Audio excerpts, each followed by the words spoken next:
جی بالکل. اس کے علاوہ ہماری ہر ممکن کوشش ہوتی ہے کہ اگر ملک میں کسی قسم کے مشکل حالات یا پھر کوئی قدرتی آفات کا سامنا کیا جا رہا ہے تو ہم لوگ اس میں اپنا رول ضرور پلے کریں. ہمارے والنٹیئرز ہمیشہ جو ہے شانہ بشانہ ساتھ کھڑے ہوتے ہیں اور کوشش کرتے ہیں کہ جہاں پہ بھی لوگ مشکلات کا شکار ہو رہے ہیں ان کے لیے مدد کا ذریعہ بنیں. ہم لوگ ڈفرینٹ اندرون سندھ اور بلوچستان کے علاقوں میں میڈیکل کیمپس لگا چکے ہیں.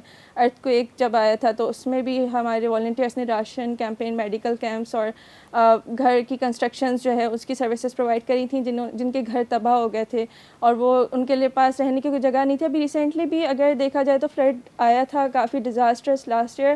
اس کی وجہ سے بہت سارے پورا پاکستان کے مختلف علاقے جو ہے وہ افیکٹ ہوئے تھے. تو اس میں ہم لوگ خیرپور نتھن شاہ اور خیر محمد شاہ کھوسو ان میں اور مختلف علاقوں میں جو ہے گھر تعمیر کروا رہے ہیں. ابھی تک تقریباً 50 کے قریب گھر بن چکے ہیں اور 400 گھر ہمیں مزید بنانے. اس کے علاوہ ہم نے وہاں پہ کھانا ڈسٹریبیوٹ کیا، راشن کیمپین کری اور اس کے علاوہ میڈیکل کیمپس تو ہم لگاتے ہیں. جی اچھا، تو یہ جو آپ کی یہ جو ٹیم ہے اس نے کام کس طرح ڈسٹریبیوٹ کیا؟ کیونکہ سارے اسٹوڈنٹس ہیں جو مجھے سمجھ میں آ رہا ہے. تو ایک تو یہ کہ بہت زیادہ کوئی ایکسپرٹس کی ایسی کوئی ٹیم کہ جس نے پہلے ہاسپٹلس بنائے ہوں یا چیریٹی کا کام کیا ہو، ایسا نہیں نظر آ رہا. آپ نے ایک جوش، ایک جذبے کے ساتھ غریبوں کے مشکلات کو دیکھا تو ایک دل میں ایک امید آئی کہ بھئی ہم کچھ کر سکتے ہیں.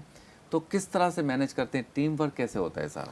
بیسکلی ہم لوگ ڈفرینٹ ٹیمس میں ڈیوائڈیڈ ہوتے ہیں، مگر جب کام کی باری آتی ہے نا تو سب اتنے انتھوزیاسٹک ہوتے ہیں کہ every one wants to participate in it. تو جیسے ہماری مارکیٹنگ ٹیم الگ ہے، پھر ایک ایونٹ ٹیم ہوتی ہے، پھر اسی طرح ہمارے امبیسڈرز ہوتے ہیں جو دوسری یونیورسٹیز کے اسٹوڈنٹس ہوتے ہیں مگر دے کولیبریٹ ود اس، تو they become a part of hopes. اور اسی طرح ہمارے کچھ ریپرزینٹیوز ہیں جو کہ اسٹوڈنٹس نہیں ہیں بٹ وہ کسی جگہ جاب کر رہے ہیں کچھ، مگر still they want to be a part of hopes. تو وہ پھر اس کی طرح جب بھی ایسا کوئی موقع ہوتا ہے جیسے اجتماعی قربانی ہم لوگ کرتے ہیں. اچھا. تو اس کے اندر کیا ہوتا ہے کہ بقرعید کے کیونکہ کچھ لوگ ایسے ہوتے ہیں کہ وہ اتنے زیادہ غریب ہوتے ہیں کہ گوشت کو خریدنے کی دور کی بات کہ مطلب وہ کچھ ایکسپیرینس ہی نہیں کر سکتے نا ایک بقرعید کی جو فیلز ہوتی ہیں. تو ہماری یہ کوشش ہوتی ہے کہ ان کو وہ فیل کروائیں، پرووائڈ کریں. تو اس میں ہم لوگ وہاں پہ جانور لے کے جاتے ہیں اندرون سندھ کے مختلف علاقوں میں، وہیں قربانی کرتے ہیں، وہیں قربانی کرتے ہیں، ان کو گوشت پکا بھی لیتے ہوں گے. جی پکا کے ان کو وہیں پہ، تاکہ ان کو لگے کہ بقرعید کا موقع ہے اور آپ بھی اسی کا حصہ ہیں. ہمارے والنٹیئرز خود جا کے سارا وہاں پہ کام کرتے ہیں. اچھا، بیچ میں کووڈ آیا تھا تو کوئی ایکسپیرینس ہوا آپ سارے اسٹوڈنٹس کو کہ کووڈ ہے اور نئی بیماری ہے، پہلے سمجھیں کہ یہ ہے کیا، پھر لوگوں کو بتائیں اس میں حفاظت، تحفظ اور اس کے لیے پریکاشنس کیا لینے. کووڈ میں کوئی ایکٹیویٹی ہوئی تھی آپ کی؟ کووڈ میں جیسا کہ کووڈ کے حوالے سے بھی ہماری بہت ساری ایکٹیویٹیز تھیں. ہم نے پی پی ایز جو ہے وہ ڈسٹریبیوٹ کیے تھے عباسی شہید میں. اس کے علاوہ عباسی میں نے آپ کو بتایا جیسا مریض کے لیے کوئی سہولت نہیں ہوتی، وہاں ڈاکٹرز بھی جو ہیں وہ بڑی ذبحالی کا شکار ہوتے ہیں. تو وہاں پر کینٹینز نہیں ہوتی تھی. تو ہوپس نے اس ٹائم پہ جو ہے ٹیک اوور کیا تھا. ان کو ٹوائس اے ڈے جو ہے وہ میلز پرووائڈ کیے جا رہے تھے اور ان کو سینیٹائزر وغیرہ، پی پی کٹس وغیرہ جو ہے وہ عباسی شہید کے جو ڈاکٹرز ہیں، پی جیز وغیرہ ہیں، ان کو دیتے تھے اور جو ہے اس طرح سے ہم لوگ مدد کرتے تھے. اچھا، اب یہ بتائیں کہ جو آپ کی ٹیم ہے اس میں ٹوٹل آپ کے خیال سے کتنے لوگ ہیں، کتنے ڈاکٹرز ہیں، کتنے مرد حضرات ہیں، کتنی خواتین ہیں، ٹوٹل ٹیم کتنے لوگوں کی ہے؟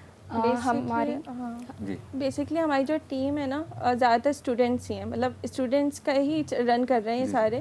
اور جیسے میں نے آپ کو بتایا کہ دوسری یونیورسٹی سے امبیسڈرس بھی اس کا پارٹ بنتے ہیں، مگر obviously we have advisory cabinet جو ہمارے ایلومنائی یہیں کے پاس آؤٹ ہیں، جو ہمیں ہیلپ کر رہے ہوتے ہیں ڈیسیجنس لینے میں یا گائیڈ کر رہے ہوتے ہیں ایسے موقعوں پہ جہاں پہ ہمیں ایکسپرٹس کی ضرورت ہوتی ہے.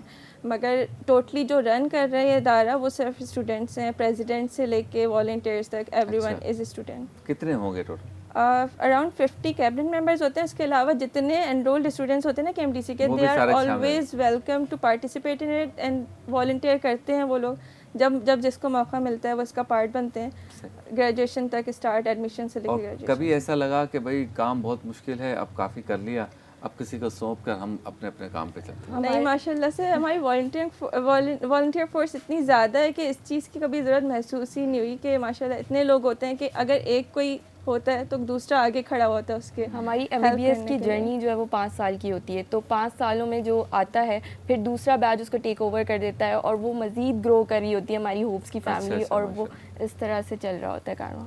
اچھا, اب فیوچر پلان بتائیں کہ ایک کام جو بھی جتنے بھی میرے ساتھ NGOs بیٹھتی ہیں یا اتنے سال سے ہم انٹرویوز کر رہے ہیں, ہم وزٹ بھی کرتے ہیں چیزوں کو, تو ایسا ہوتا ہے کہ بھئی یہ کام ہم نے کر لیا, یہ کر لیا, یہ کر لیا, 15-20 سال اس میں گزر گئے, اب نیکسٹ 15-20 سال میں ہمیں یہاں جانا ہے. اچھا, تو کوئی فیوچر پلان ہے؟ جی, فیوچر کو لے کے ایک بڑی ایکسائٹنگ نیوز ہے ہمارے پاس کہ ہم لوگ اب ہوپس ڈائگنوسٹک کے انڈر ایک ریڈیولوجی پروجیکٹ بھی اسٹارٹ کر چکے ہیں پروجیکٹ. تو اب یہ جلد ریڈیولوجی لیب بھی بننے والی ہے اس میں, جس میں CT اسکین اور الٹرا ساؤنڈ, ایکس رے, میموگرام اور جو ہے OPG کی سروسز ہوں گی. اور سب سے اچھی بات یہ ہے کہ اس میں جو ہے نو پروفٹ نو لاس پہ ہمارا ادارہ کیونکہ رن کر رہا ہے, مطلب جو سروسز ہیں جیسے فارمیسیز اور ڈائگنوسٹک لیب, تو اسی طرح ریڈیولوجی لیب جو ہوگی وہ بھی اسی کے تحت رن کرے گی. اور اس میں جو ہمارے ریٹس ہوں گے وہ منیمم ہوں گے. آپ اس سے اندازہ لگا سکتے ہیں کہ ہمارا جو CBC ہو رہا ہے وہ 150 روپے کا ہو رہا ہے. اچھا جی, اور جگہ کے کمپیریزن میں. اور وی آر ریکاس سرٹیفائڈ, مطلب یہ کہ سرٹیفائڈ لیب ہے, پراپر آڈٹ ہوتے ہیں, اور ہماری جو مشینریز ہیں وہ ساری اچھی ہائی کوالٹی کی ہیں. اور تو اس میں یہ کہ کبھی بھی مریض کی صحت پہ, مریض کے اس پہ لائک اس کے ہیلپ کرنے میں ہم لوگ یہ کمپرومائز نہیں کرتے کوالٹی کمپرومائز ہو جائے. اس میں یہ نہیں, ان کو بیسٹ کوالٹی پرووائڈ کرتے ہیں, چاہے وہ میڈیکیشنز ہوں, لیب ٹیسٹ ہوں, یا کوئی اور سروس ہو. کوئی سرکاری ادارہ, کوئی گورنمنٹ کی آرگنائزیشن, کوئی حکومت پاکستان, صوبائی حکومت, کبھی آپ نے اپروچ کیا ہو یا انہوں نے آپ سے اپروچ کیا ہو, کوئی مدد کی بات, کوئی آپ کا ہاتھ بٹانے کی بات, ایسی کوئی چیز ہوئی ہے؟ This is the most frequently ask question کہ ہمارا آپ اسٹوڈنٹ رن آرگنائزیشن ہے, کیسے اس طرح سے مینیج کرتے ہیں, صرف اسٹوڈنٹس کس طرح سے ہوتا ہے.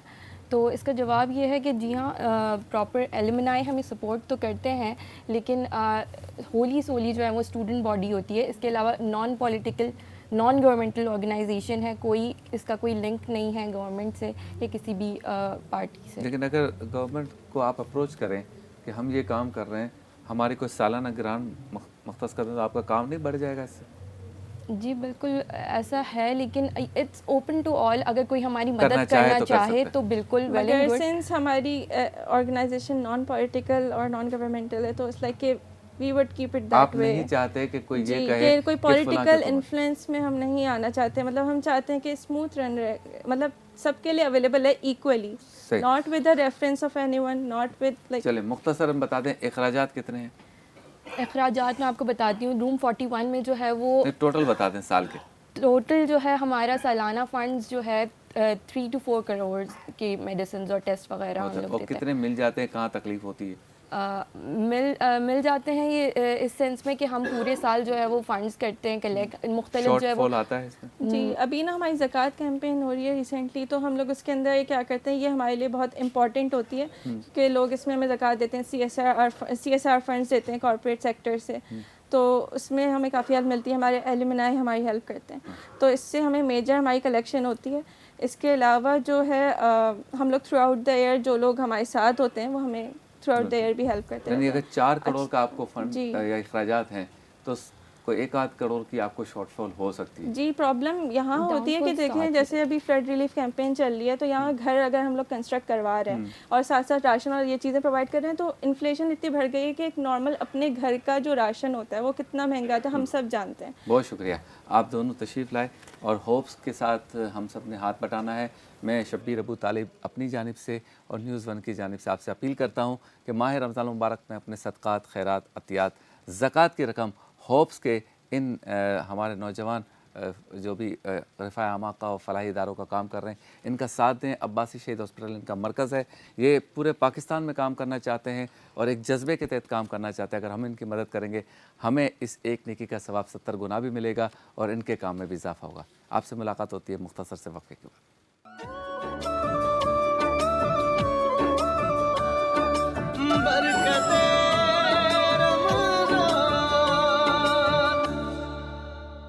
خوش آمدید, ایک بار پھر آپ کی خدمت میں حاضر ہیں نیوز 1 سے براہ راست. آپ دیکھ رہے ہیں برکت رمضان کی یہ خوبصورت روح پرور نشریات. اب چلتے ہیں اس سیگمنٹ کی جانب جس میں ہم اپنی صحت کا کس طرح خیال رکھیں, یہ ہمیں بتاتے ہیں حکیم شاہ نذیر, اور علاج کے ساتھ ساتھ بتاتے ہیں کہ یہ بیماریاں ہی نہ ہوں اس کے لیے آپ کون سی احتیاط کریں گے؟ سیگمنٹ کا نام ہے احتیاط لازم ہے۔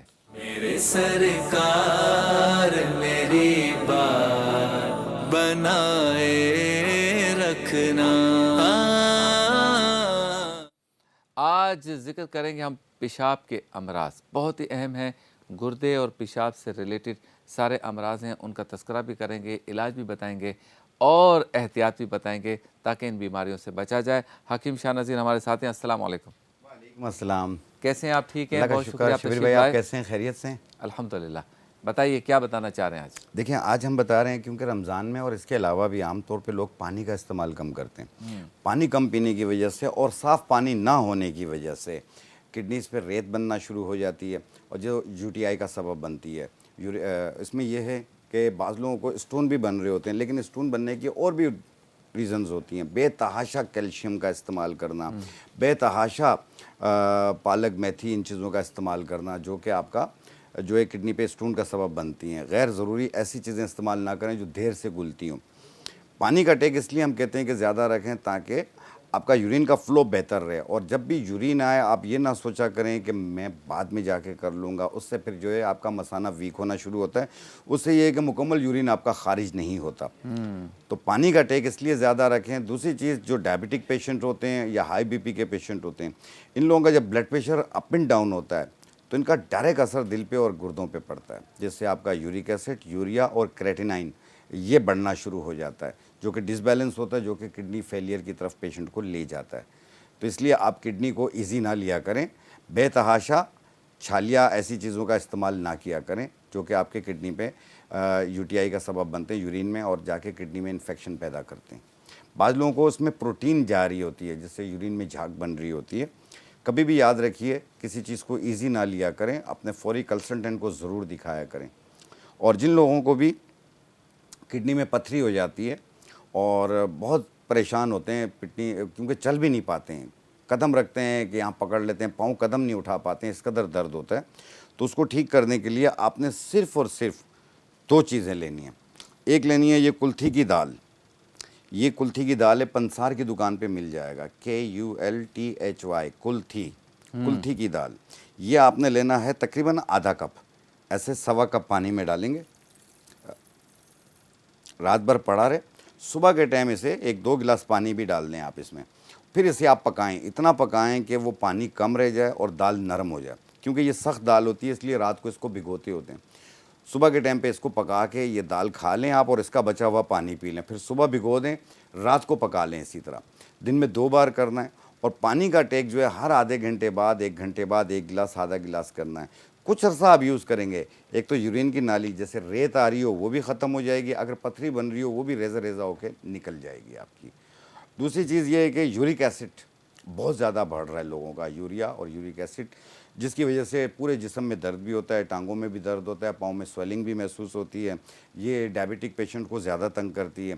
اپنی شوگر کو کنٹرول میں رکھا کیجیے، پانی کا ٹیک زیادہ رکھیے، اور ساتھ میں میتھی، پالک، ٹماٹر، چنے کی دال اور بڑا گوشت، ریڈ میٹ، اس کا استعمال آپ ترک کیجیے، اور ساتھ میں یہ نسخہ آپ استعمال کیجیے، انشاءاللہ تعالی آپ کا جو ہے وہ یورک ایسڈ وہ کنٹرول میں آئے گا، یوریا بھی کنٹرول میں آئے گا، اور کریٹینائن کو بھی یہ کنٹرول کرتی ہے۔ لیکن کریٹینائن کے پیشنٹ کو میں یہ مشورہ دیتا ہوں، جو ان کا ڈاکٹر اس سے دیکھ رہا ہے اس پہ مشورہ ضرور لازمی رکھیں۔ آپ نے لینا ہے یہ گوکھرو بوٹی ہے، یہ یو ٹی آئی کو بھی ختم کرتی ہے، جو یوریٹرک انفیکشن ہو جاتا ہے یہ اس کے لیے بھی بہتر ہے، اور یورک ایسڈ کے لیے، اور پیشاب آور ہوتا ہے یہ آپ نے لینا ہے 1 چائے والا چمچ۔ اس میں ڈالیں گے تخم کرفس، یہ بھی 1 چائے والا چمچ۔ یہ رات بھر پڑا رہے، صبح نہار پیٹ چھان کے اس کا پانی پی لیں آپ 1 ٹائم روزانہ۔ اور عام طور پہ بھی جس طرح میں نے کہا ہے کہ چنے کی دال، لوبیا، پالک، میتھی یہ استعمال نہ کریں، یہ کچھ دن یوز کریں گے آپ کا یوریٹرک انفیکشن بھی دور ہو جائے گا، یورک ایسڈ بھی آہستہ آہستہ کنٹرول میں آ جائے گا۔ جب ٹیسٹ کروا لیں آپ کا یورک ایسڈ کنٹرول میں، یعنی آپ کا 5 پوائنٹ سے بھی نیچے آ گیا، اس کی بارڈر لائن جو کہلاتی ہے وہ 6.7 کہلاتی ہے، تو یہ اس کو بھی کنٹرول کر کے 5 پوائنٹ سے بھی نیچے لے آتی ہے، تو آپ کے گردے بھی ہیلدی ہو جائیں گے۔ اور کوشش کریں کہ جو آپ کے ڈاکٹر کی میڈیکیشن ہے، چاہے وہ شوگر کی ہو یا بلڈ پریشر کی ہو، اس کو 1 دن بھی تاخیر نہ کریں۔ بعض لوگ چھوڑ دیتے ہیں کہ جی میں یہ کل کھا لوں گا، پرسوں کھا لوں گا، ایسا نہ کیجیے، اس میں ناغہ نہ کیا کریں۔ جو ڈاکٹر آپ کو مشورہ دے اس پہ عمل بھی کیجیے، دوسرا اس کو فالو اپ بھی کیجیے کیونکہ ہم لوگ 2-4 دن دوا کھاتے ہیں ہاں۔ پھر اس کے بعد اسے چھوڑ دیتے ہیں. ڈاکٹر کہتا ہے کہ یار مجھے بتا تو دیتے, سستی کرتے ہیں پھر. سستی کر دیتے ہیں. یہ کام نہیں کرنا چاہیے. اچھا حکیم صاحب 2-3 سوال ہیں میرے ذہن میں. جی جی. ایک تو یہ کہ آپ نے تذکرہ کیا پانی کا ٹیکس زیادہ لیں, عموماً آپ کہتے ہیں کافی بیماریوں کے لیے, اور پیشاب سے ریلیٹڈ اور گردے سے ریلیٹڈ اگر چیزوں میں ہمیں احتیاط کرنی ہے تو اس میں تو پانی یقیناً ضروری ہے, لیکن صاف پانی جو ہے وہ ہم لائیں کہاں سے؟ یعنی جو ہمارے ہاں منرل واٹرز بھی آتے ہیں وہ بھی کچھ برانڈز کے علاوہ مشکوک ہیں کہ کیا واقعی وہ اس پروسیس سے گزر کے پانی آیا ہے یا نہیں. تو کیا مشورہ دیں گے آپ, کیا احتیاط کریں گھر میں لوگ کہ اگر نلکے میں میٹھا پانی آ رہا ہے یا دوسرے ذرائع سے میٹھا پانی آ رہا ہے یا عام ایک منرل واٹر ہے, اس کو صاف پانی کیسے سمجھا جائے اور کیا کیا جائے کہ صاف پانی ہو؟ شبیر بھائی, یہ ایک جس طریقے سے اسٹیل کا ایک برتن لے لیں آپ, اسٹیل کا ایک دیگچی لے لیں, اس کو پانی سے بھر کے 15 منٹ ابالیں آپ, تو میں سمجھتا ہوں اس سے زیادہ صاف پانی کوئی نہیں ہوگا. اچھا, 15 منٹ ابالیں, وہ بھی میٹھا پانی اگر لائن کا آ رہا ہو تو, کھارا پانی تو کھارا فضول پانی ہے. نہیں. تو اگر صرف گرم کر لیں گے ہم ہاں, تو اس سے سارے کافی حد تک آپ اس کے جراثیم مار چکے ہوں گے. پھر اسے چھان کے آپ بوٹلز میں بھر کے فریج میں رکھ لیں. لیکن یہ ہمارے کہ ہاں تو صاف پانی اسی طرح ہو سکتا ہے, باقی مختلف قسم کے پلانٹ لگانا ہر غریب آدمی کے بس سے باہر ہے. اچھا ہمارے ہاں تو حکیم صاحب وہ یہ جو نلکے میں سے جو میٹھا پانی آتا ہے اس میں کبھی کبھی اس کا کلر کا بھی فرق آ جاتا ہے, کبھی اس میں ذرات بھی آ جاتے ہیں, تو وہ گرم ہونے سے کیسے چلے جائیں گے؟ دیکھیں اس کو چھان کے آپ پہلے چھانیں گے نا, آپ چھاننے کے بعد آپ اسے گرم کریں گے 15 منٹ تک. 15 منٹ کے بعد آپ اسے چھانیں گے, واپس چھاننا ہے چھاننا آپ نے تو کافی. ہاں, لیکن یہ ہے کہ جو پیوریفیکیشن کی آپ بات کر رہے ہیں وہ ایک پلانٹ ہوتا ہے جس میں آپ منرل ساری چیزیں آپ کو اکٹھی کرنی پڑتی ہیں. لیکن یہ قدرتی ہے کہ ہم نے بچپن سے دیکھتے ہوئے آ رہے ہیں اپنے گھروں میں کہ اسی پانی کو ابال کے یعنی 15 منٹ تک اسٹیل کے برتن میں ابالیں گے تو بہت زیادہ بہتر ہوگا. اچھا دوسرا یہ بتائیں کہ چونکہ پیشاب سے متعلق امراض کی بات ہو رہی ہے تو بعض لوگ پیشاب کو روکتے بہت ہیں, چاہے خواتین ہوں یا مرد ہوں. خواتین تو یہ کہ راستے میں, اب وہ ان کے لیے تو واش روم بھی ہر جگہ اویلیبل نہیں ہے, مرد تو پھر بھی کہیں نہ کہیں کوئی راستہ بنا لیتے ہیں, کیونکہ ہمارے ملک میں تو واش روم کا کانسیپٹ نہیں ہے نا کہ ہر جگہ ہر شاپنگ سینٹر ہر مارکیٹ میں موجود ہو. تو آپ یہ بتائیں کہ یہ کتنا خطرناک ہے پیشاب کو روکنا؟ دیکھیں اس سے یہ ہے کہ آپ کو میں نے کہا نا UTI یعنی یوریٹرک انفیکشن ہونے کے چانسز بڑھ جاتے ہیں, اور جو بیکٹیریا ہوتا ہے وہ فعال ہو جاتا ہے, وہ مزید ملٹیپل ہو جاتا ہے. دوسری چیز یہ ہے کہ یورین کا پھر ایمٹی یعنی پورا آپ کا جو یورین خارج نہیں ہوتا اور اس میں جلن پیدا ہوتی ہے, بار بار یورین آ رہا ہوتا ہے. تو یہ ایک چیز ہوتی ہے جسے UTI کہا جاتا ہے, جس میں جلن بھی محسوس ہوتی ہے. ایک ہوتی ہے پروسٹیٹ گلینڈز جس میں پیشاب کنٹرول نہیں ہوتا, بھاگنا پڑتا ہے, راستے میں ہی نکل جاتا ہے اور رک کے یورین آ رہا ہوتا ہے. اور یہ پروسٹیٹ گلینڈز کی جو شکایت جن لوگوں کو بھی ہوتی ہے وہ بیچارے بڑے پریشان ہوتے ہیں, مجبور ہو جاتے ہیں اور بڑی مشکل سے اپنے آپ کو قابو کرتے ہیں. تو جن لوگوں کو بھی پروسٹیٹ گلینڈز کی شکایت ہو, کیونکہ یہ آگے چل کے خطرناک بھی ہو جاتی ہے, اس کے لیے آپ لیں گے بہو پھلی بوٹی اور یہ والی گوکھرو بوٹی. ایک بہو پھلی بوٹی ہوتی ہے ایسے جھال کی طرح زمین پہ ہوتی ہے, اور یہ گوکھرو بوٹی, یہ دونوں ایک چمچ 1 گلاس پانی میں رات کو بھگو دیں اور صبح نہار پیٹ چھان کے پی لیں. آپ دیکھیے گا پہلے دن ہی یورین کا جو فلو ہے وہ بہت بہتر ہو جائے گا. جو اس کی دھار ہے پتلی ہو چکی ہوتی ہے, 2 دھار ہو رہی ہوتی ہے, یہ سب صحیح ہونا شروع ہو جاتی ہے, اور آہستہ آہستہ یہ کیور ہونا شروع ہوگا. اسے کم سے کم 2 سے 3 مہینہ یوز کر کے اپنا دوبارہ سے الٹرا ساؤنڈ کرائیں گے پروسٹیٹ کا, آپ دیکھیے گا تقریباً نہ ہونے کے برابر ہوگا. کیا بات ہے. اچھا گردوں کی بیماریوں کے لیے آپ کیا سمجھتے ہیں آج کے دور میں جب پانی کا بھی مسئلہ ہے کہ صاف نہیں ہے, گرد و غبار بھی عام ہے, کھانوں میں بھی جو ہے نا وہ چیزیں جس طرح کی ملاوٹ ہو رہی ہے, جو چیزیں آرٹیفیشل آ گئیں, آپ کیا احتیاط کا مشورہ دیں گے گردوں کی بیماریوں سے بچنے کے؟ دیکھیں جن لوگوں کو اگر کریٹینائن بہت زیادہ اپ اینڈ ڈاؤن ہے, پیشنٹ ڈائلسس کی طرف چلا گیا, تو اس پہ تو یہ ہے کہ پانی بھی ممنوع ہو جاتا ہے, پانی بھی وہ نہیں پی سکتا. اسے چاہیے کہ جو ڈاکٹر اسے مشورہ دیا اس پہ عمل کریں. دوسرا, جن لوگوں کو گردوں میں کمزوری محسوس ہوتی ہے یا ان کا پروٹین آ رہی ہے یا اس میں یورک ایسڈ اور یوریا یہ چیزیں ڈس بیلنس ہو رہی ہیں, تو خربوزہ اور تربوز اس کا استعمال زیادہ کریں. اچھا جی ہاں, کیونکہ 90% پانی ہوتا ہے اس میں, اور اس سے یہ ہے کہ آپ کا جو ہے وہ یورین کا فلو ہے وہ بہتر ہو جائے گا, اور یہ انفیکشن کو دور کرنے میں مدد دیتی ہے. تربوز آپ جب بھی کھائیے اس کو بیجوں کے سمیت کھائیے.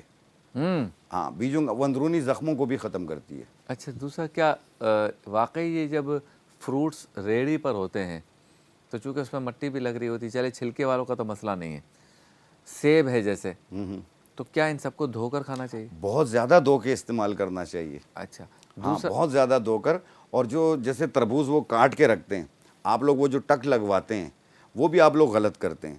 آپ لوگ اسے ٹک نہ لگوائیں، آپ اسے گارنٹی لے لیا کریں کہ لال ہوگا کہ نہیں. اس بیچارے کو کیا پتا، نہیں بہرحال ان کو تجربہ ہوتا ہے، اندازہ. پھل والوں کو تجربہ ہوتا ہے. اچھا دوسرا یہ بتائیں کہ وہ تو سارا دن کھڑے ہوتے ہیں گرمی میں، تو یہ جو آپ نے تربوز یا خربوز یا تربوزہ اور خربوزہ جتنے بھی فروٹ ہیں، جتنے بھی فروٹس ہیں، یہ گرم بہت ہوتے ہیں جب لاتے ہیں، تو آپ کیا مشورہ دیتے ہیں؟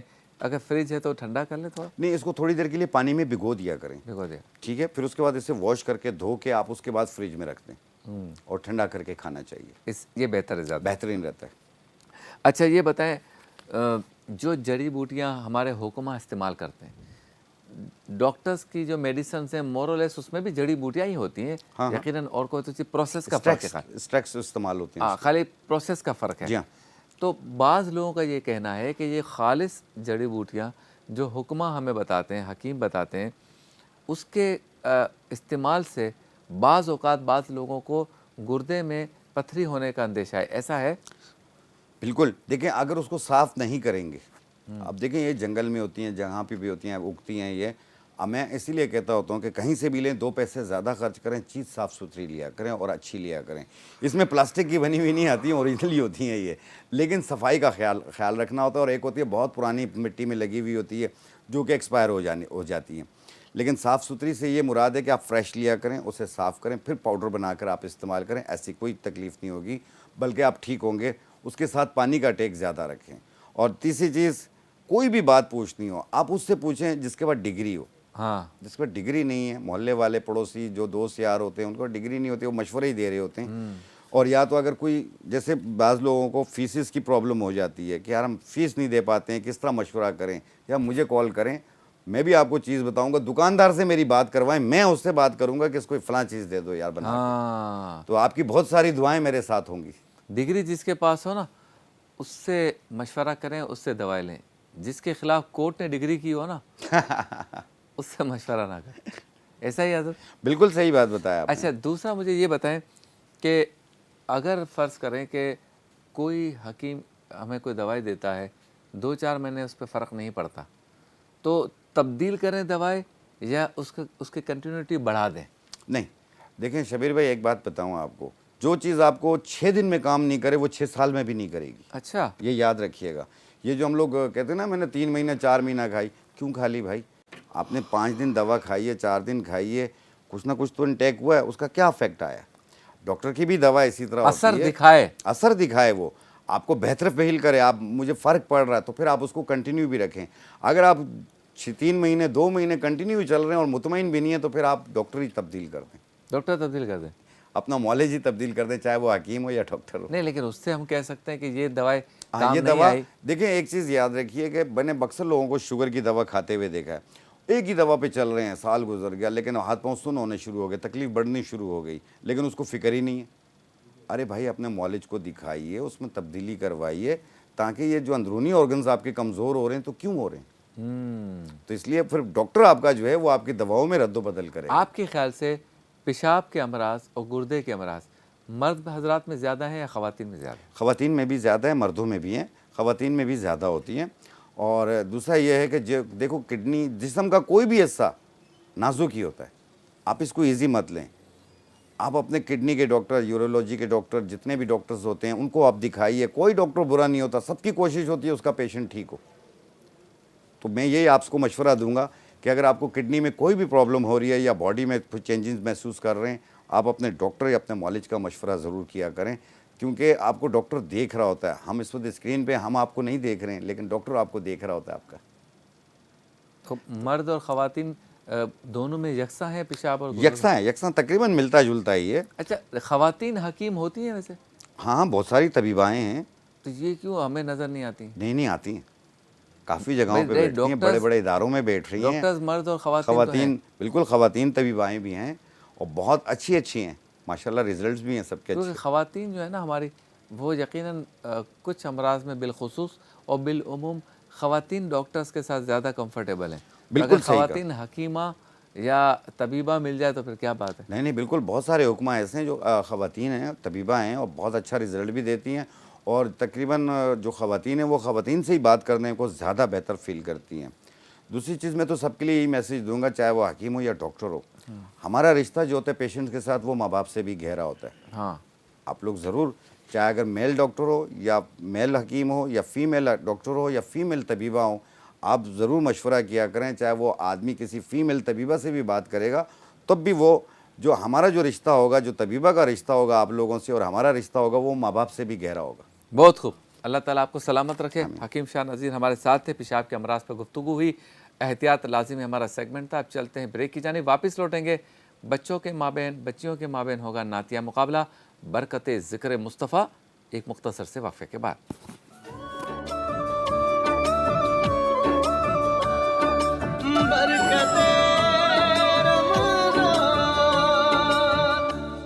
خوش آمدید، ویلکم بیک، ایک بار پھر آپ کی خدمت میں حاضر ہیں اور آپ دیکھ رہے ہیں برکت رمضان کی یہ روح پرور نشریات نیوز ون سے براہ راست۔ اب چلتے ہیں اس سیگمنٹ کی جانب جس میں بچوں اور بچیوں کے مابین ہوتا ہے نعتیہ مقابلہ۔ سیگمنٹ کا نام ہے برکت ذکر مصطفیٰ۔ آپ یاد آئے تو پھر یاد نہ آئے کوئی۔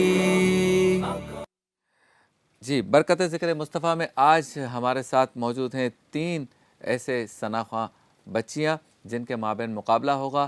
2 اس مقابلے میں آگے جائیں گی اور 1 کے سفر کا ہوگا اختتام۔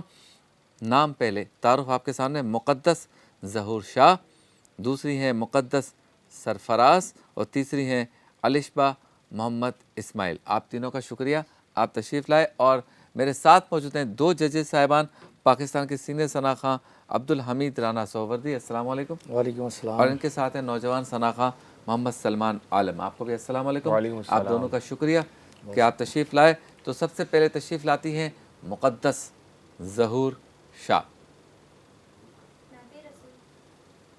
جی، نعت رسول مقبول صلی اللہ علیہ وسلم۔ ہم نے آنکھوں سے دیکھا نہیں ہے مگر، ہم نے آنکھوں سے دیکھا نہیں ہے مگر، ان کی تصویر سینے میں موجود ہے، جس نے لا کر کلام الہی دیا، جس نے لا کر کلام الہی دیا، وہ محمد مدینے میں موجود ہے۔ پھول کھلتے ہیں پر پر کے صلی اللہ، پھول کھلتے ہیں پر پر کے صلی اللہ، جھوم کر کہہ رہی ہے یہ بات صبا، جھوم کر کہہ رہی ہے یہ بات صبا، ایسی خوشبو چمن کے گلوں میں کہاں، ایسی خوشبو چمن کے گلوں میں کہاں، جو نبی کے پسینے میں موجود ہے۔ ہم نے آنکھوں سے دیکھا نہیں ہے مگر، ہم نے آنکھوں سے دیکھا نہیں ہے مگر، ان کی تصویر سینے میں موجود ہے۔ سبحان اللہ، سبحان اللہ، ماشاء اللہ۔ جی سلمان عالم، بتائیے کیسا پڑھا ہماری بچی نے؟ ماشاءاللہ شبیر بھائی، آواز بہت اچھی ہے، لیکن مجھے کہیں فیل ہو رہا ہے کہ سبق سنا رہے تھے۔ ہم نے نعت کو سبق نہیں سنانا، ہم نے نعت کو نعت کی طرح پڑھنا ہے۔ جی، مطلب فیل کر کے پڑھنا ہے کہ ہم حضور صلی اللہ علیہ وسلم کی تعریف اور توصیف بیان کر رہے ہیں۔ تو اس چیز کی کمی مجھے زیادہ تر محسوس ہوتی ہے، اور آج بھی ابھی محسوس ہوئی، لیکن پارے لے کے ابھی انیشیل اسٹیج ہے ان لوگوں کی، یہ سیکھیں گے، آگے جائیں گے انشاءاللہ تعالیٰ۔ تو بس یہی بتانا ہے کہ آپ لوگ بس تھوڑی سی محنت کریں اور نعت کو فیل کی طرح پڑھیں، باقی اللہ تعالیٰ نے آواز دی ہے، اس میں جتنی آپ محنت کریں گے اتنا آگے جائیں گے۔ جی عبدالحمید صاحب۔ جی ماشاءاللہ، بات یہ کہ یہ بچی ماشاءاللہ لہن میں تو تھی، اپنا جو اس نے پوری کوشش کی کہ میں جو ہے اپنی اسی طرز میں رہوں. تو جب انہوں نے اسٹارٹ کیا نا ہم کا جو ہے وہ تھوڑا سا واضح ہوتا, ہم نے آنکھوں سے دیکھا ہے تو پڑھا اس نے بہت اچھا ہے ماشاءاللہ, مگر یہ ہے کہ تھوڑی سی ادائیگی کا معاملہ تھا. ہم نے نہیں بیٹا, ہم نے ٹھیک ہے. اچھا, مقابلے پہ جتنے ہمارے بچے آتے ہیں نا, ہاں میں نے یہ دیکھا ہے اس میں سے جس نے سنجیدگی کے ساتھ مقابلے میں حصہ لینا ہے جی, اس کی آواز میں تھکن نہیں ہوتی, وہ اس کی آواز میں جان ہوتی ہے. اب سر اسکیل سب بات کی بات ہے, ہاں لیکن اگر آواز آپ کی ہی تھکی ہوئی ہو کہ جیسے آپ ٹائرڈ ہیں, آپ نے اتنی مرتبہ روانی سے پڑھا ہی نہیں ہے, جی تو پھر اسٹارٹ میں آپ کو پرابلم ہوتی بس ہے. بات وہی نا شبیر, میں نے یہی بولا نا کہ سوچ کر آتے کہ یار ہم نے یہ یاد کیا ہوا ہے, ہاں, بس سنانا ہے اس کو. تو تھوڑا سا جان و توانائی کے ساتھ. ٹھیک ہے, اللہ آپ کو سلامت رکھے. تو تشریف لاتی ہے مقدس سرفراز.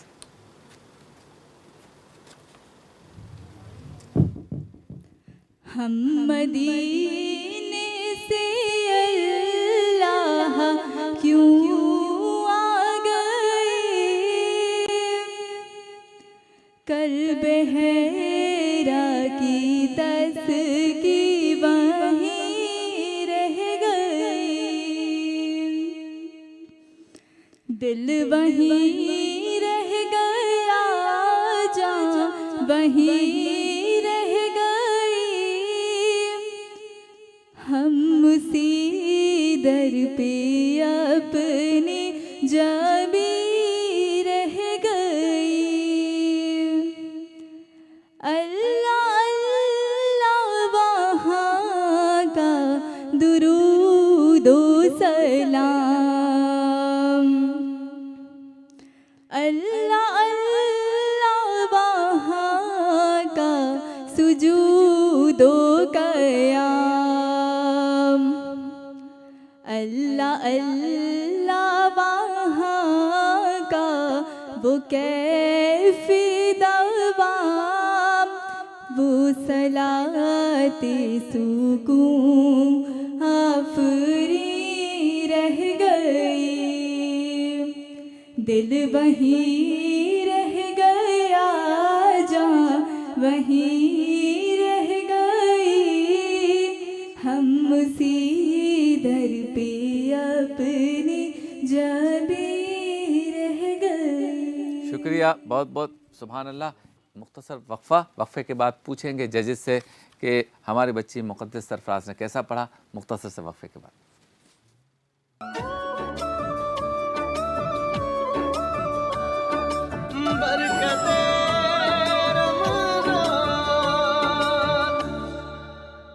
ویلکم بیک, خوش آمدید. ایک بار پھر آپ کی خدمت میں حاضر ہیں برکت رمضان نشریات کے ساتھ, جو آپ دیکھ رہے ہیں نیوز 1 سے براہ راست.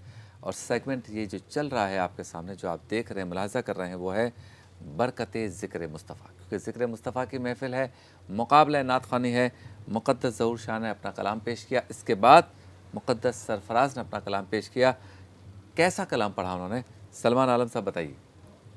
شبیر بھائی دیکھیں, آواز ان کی بھی اچھی ہے, لیکن بات یہی نا کہ وہ ہمیں جو نعت کا جو وہ ایک ہوتا ہے نا رنگ ڈھنگ بھی چلیں مان لیتے, لیکن ایک نالج جو ہوتی ہے, ایک جو پتہ چلتا ہے, ہاں یار میں نے تھوڑی سی مجھے نالج ہے اس چیز کی. اب انہوں نے شروع کرا یہاں سے, پھر انہوں نے اسکیل چینج کر دیا انترے میں جا کے.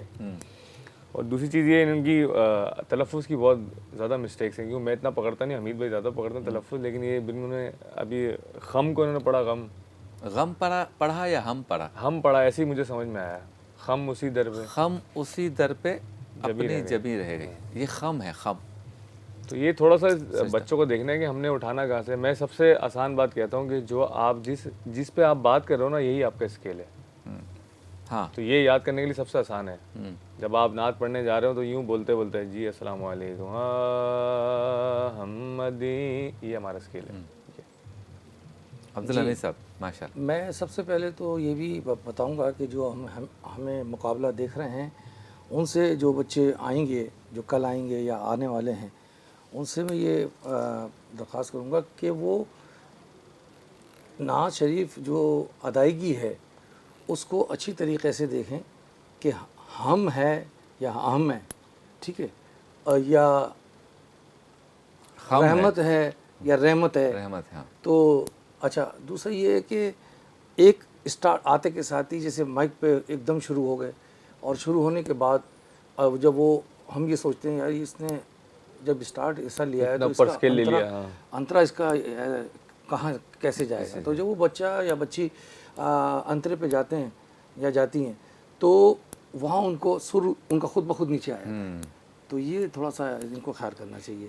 باقی یہ کہ بچی نے بہت ماشاء اللہ اچھا شوق نظر آیا ویسے مجھے میں. ان کی آواز میں ماشاء اللہ ایک جان پڑھنے کا جو ان کا جو ایک ہوتا ہے نا ایک لک ہے نا وہ نعت خواں بچی جیسا ہی ہے کہ آپ نے ہاتھ باندھ کر اور اچھا.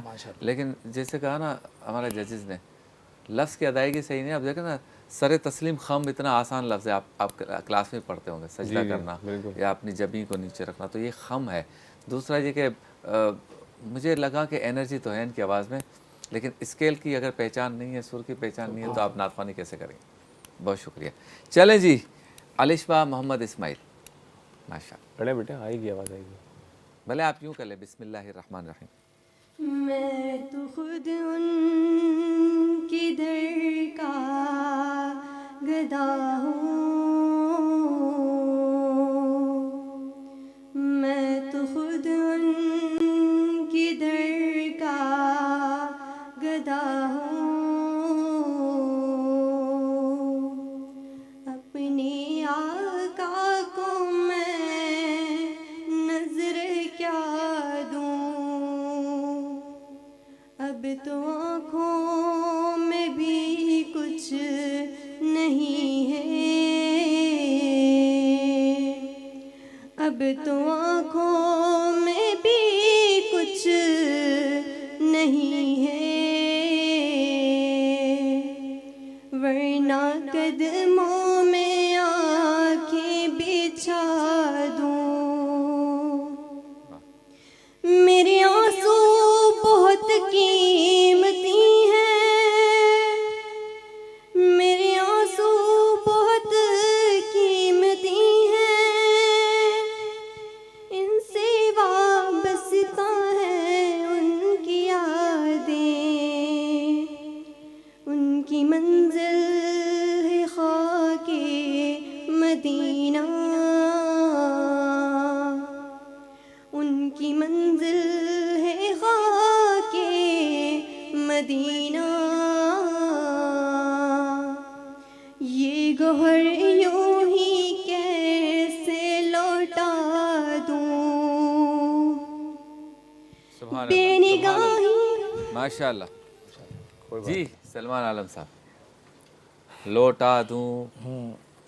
اچھا شبیر بھائی نعت کا وہ انتخاب انہوں نے اقبال عظیم صاحب اقبال عظیم صاحب کی نعت کا انتخاب کیا انہوں نے. اچھی نعت ہے ماشاء اللہ. بہت سارے ہمیں نعت خوانے پڑھی لیکن مسئلہ پھر وہی ہے کہ ابھی دیکھیں انہوں نے جہاں سے اسٹارٹ کیا پھر انترا اس طرح نبھا نہیں پائیں ہیں. قریب تھا لیکن قریب تھا لیکن وہ اس طرح سے جا نہیں پائیں. لیکن ان کی آواز میں انرجی بھی ہے اور سب سے اچھی بات ان کی آواز کی یہ ہے کہ ان کی آواز میں نوزل ہے. یہ نوزل بڑے کم لوگوں کی آواز میں ہوتی ہے. اور کلام کا انتخاب اچھا کیا. ترنم بھی تھا ویسے ترنم بھی اچھا تھا لیکن کچھ انہوں نے مسٹیک کری ہیں وہ آگے جب یہ جیسے آپ نے کہا نا ان اور ان کا بھی فرق تھا. جی یہ گوہر یوں ہی کیسے لوٹا ہے نا اس میں لفظ ان نہیں آئے گا ان آئے گا. جی کیونکہ ان تو سرکار کے لیے تھا ٹھیک ہے تو ان تو یہ اس کے لیے ذکر ہو رہا ہے. دوسرا انہوں نے لٹا دوں کو لوٹا دوں پڑھ دیا. لوٹا دوں نہیں ہے لٹا دوں ہے نا. لٹا دوں لٹا دوں لٹا دوں لٹا دوں لٹا دوں لٹا دوں لوٹا دوں مطلب ریورس. لٹا دوں مطلب لٹا دوں ہاں لٹا دوں لوٹا دوں نہیں لٹا دوں. یہ ٹھیک ہے. جی عبدالحمید صاحب. جی بالکل آپ نے میں سمجھتا ہوں کہ وہ جو چیزیں میں کہنا چاہ رہا تھا میجر سارا آپ نے پکڑ لیا. وہ آپ نے بالکل سچ ہے.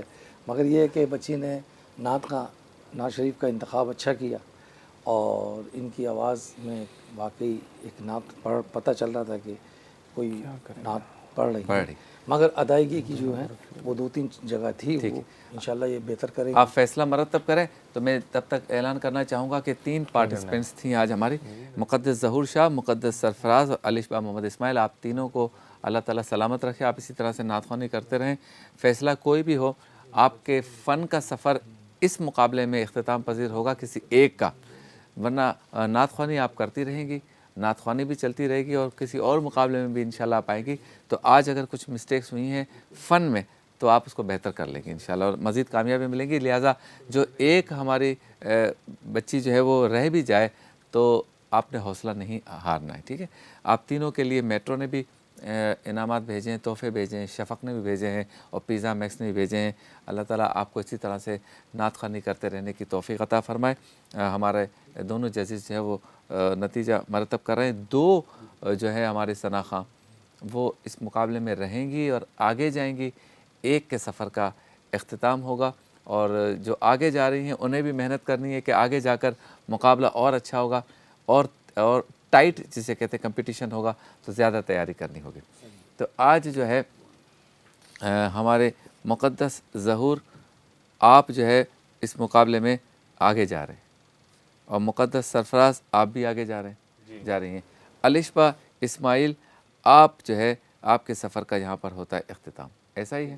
تو مقدس ظہور اور مقدس سرفراز آپ کو مبارک ہو کہ آپ جو ہے اس مقابلے میں آگے جا رہے ہیں.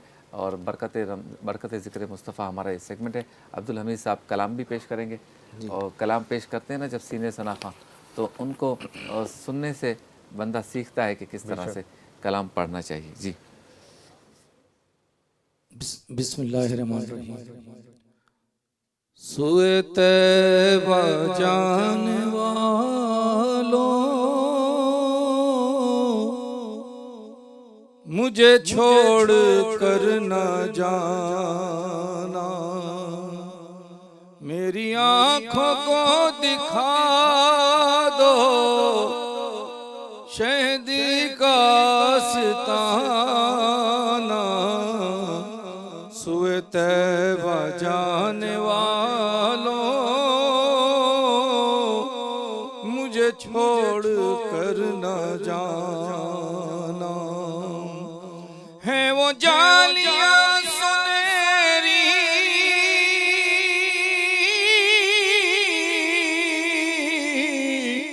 میری حسرتوں کا محور, وہ سنبھالا مجھ کو دیں گے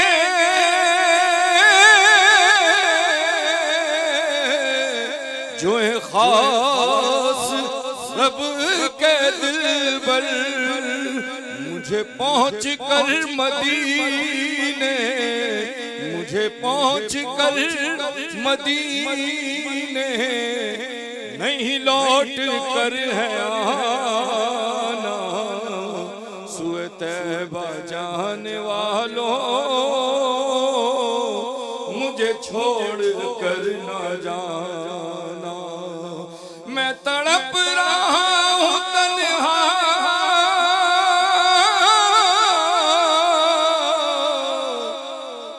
میری بے بسی تو دیکھو, میں اسیر رنج و غم ہوں,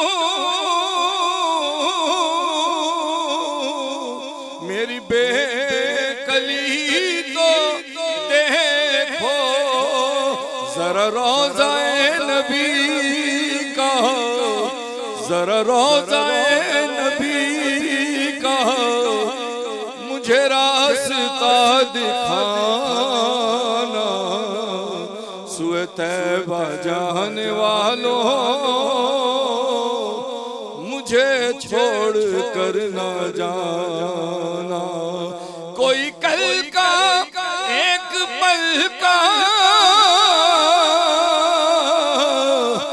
نہیں کچھ بھی ہے بھروسہ, مجھے ہم سفر بنا لو کہیں رہنا جاؤں پیاسا. در مصطفیٰ ہے عشرت, در مصطفیٰ ہے عشرت میرا آخری. خوش آمدید. برکت رمضان کی آپ نشریات دیکھ رہے ہیں. اب چلتے ہیں اس سیگمنٹ کی جانب جس میں ہمارے ساتھ علماء ہوتے ہیں, ان سے اب ایک خاص موضوع پر گفتگو کرتے ہیں. اور آج کا ہمارا موضوع حضرت خدیجہ الکبریٰ رضی اللہ تعالی عنہا, اور ساتھ ساتھ ہمارے ساتھ ثنا خاں ہوتے ہیں, ان سے ہم عقیدت کے پھول وہ نچھاور کرتے ہیں, سنتے ہیں. سیگمنٹ کا نام ہے بزم علم و عقیدت.